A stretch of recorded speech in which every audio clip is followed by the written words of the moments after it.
In the early morning of Saturday, in Tehran, the Israelis and Americans launched a decapitation strike against the Ayatollah Khamenei, who is the supreme leader of Iran. Now, there are arguments and disputes about as to what happened. The Americans and Israelis said that they had real intelligence about where the leader was, and so they sent airplanes to just bomb the crap out of the place. They also had a spy who was able to record the body of the dead Ayatollah. And then this was announced. At first, the Iranians denied this, and the Iranians insisted he was still alive. But eventually, state media admitted that he did die in the airstrike. But then what they also said is that the Ayatollah, he's 86 years old, and he chose to die. He could have gone to Moscow, but instead he chose to stay in Tehran and die for his people. But not only that, but he died along many of his relatives. He died along with his daughter, his son-in-law, his grandchildren.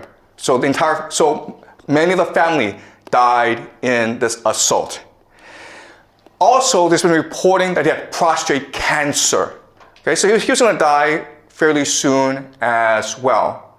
So what you need to understand first about the war is that even though the Americans and the Israelis claim great success in decapitating the leadership of the Iranians, from the Iranian perspective, this is a martyrdom. Martyrdom, okay? And so the religion of the Iranians is called Shia, Muslim.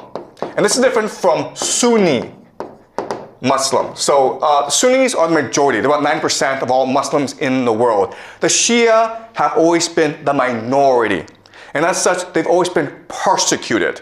So in the Shia faith, the core value, the force that binds everyone together and gives them purpose and meaning in life, that galvanizes them into action, is the idea of martyrdom, which forces jihad.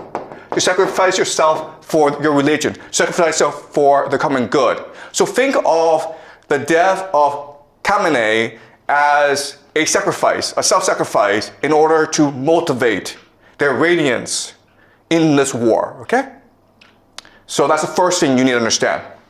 That for the Iranians, this is not a geopolitical war. This is not an economic war. This is not a war of resistance. This is a jihad.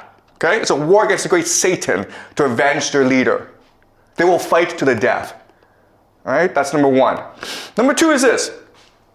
Also that morning, when the Ayatollah was killed, the Israelis struck a school in the south of Tehran, killing about 150 school children. These are girls in primary school. And again, there's a lot of debate and argument as to what happened. The Israelis said that, first of all, the school was next to a military base. We were targeting the military base. And second of all, it wasn't us which struck the school. It was a air defense missile that went off course. Okay? And the Iranians insisted no. The Israelis purposefully attacked the school to kill the school children.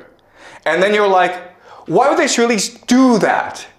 But then these few years, well, we've seen what they've done in Gaza, in Palestine, to the Palestinians. And it's pretty consistent what the Israelis have been doing. All right? So this action against the Israelis, it's meant to show to themselves and the world that we are now all in. Okay? We've made the sacrifice. We are now committed to this war, to winning this war at all costs. And this action has also provoked the Iranian people to resist with their full might, okay?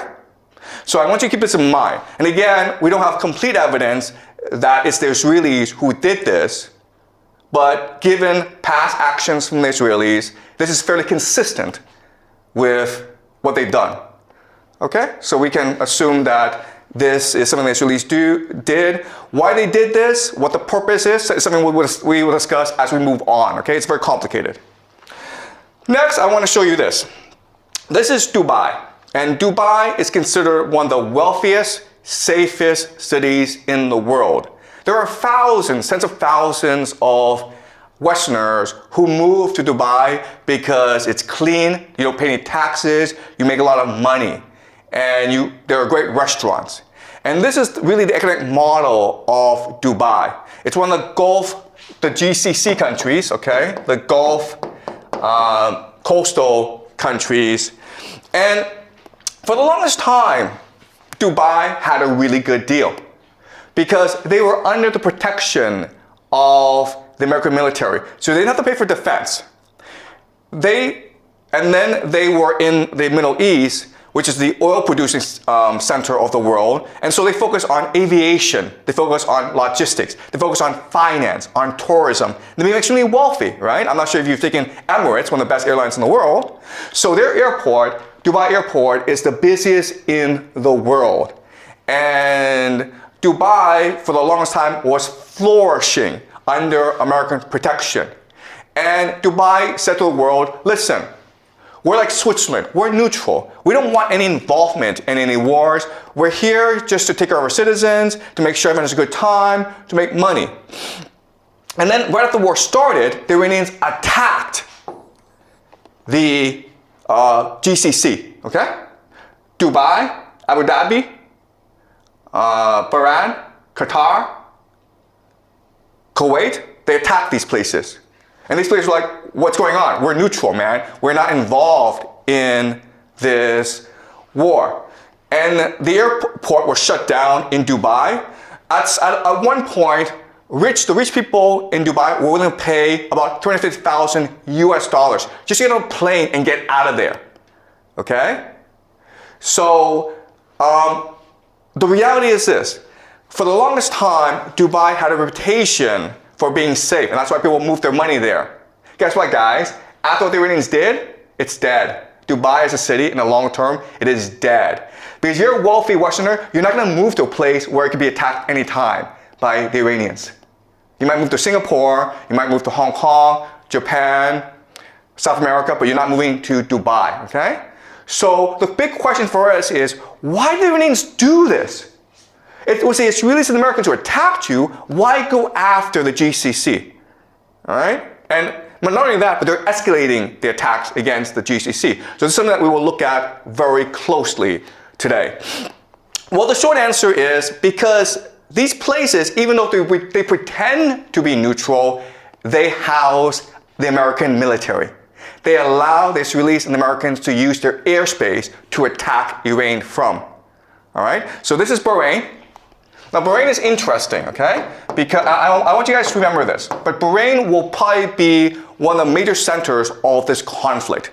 Because, first of all, this is the American Fifth Fleet.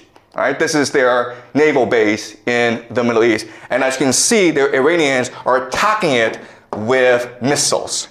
And it's being blown up. Bahrain is interesting because it has about 50% or even more, okay, Shia, which is the religion of the Iranians. But the people in charge are the Sunnis. And so what makes this strike really important from our perspective is, first of all, not only are the Iranians attacking US military assets, not only are they destroying the economies of the GCC, but they're also trying to ignite a religious war, right? Because you're Shia, you're loyal to the Ayatollah.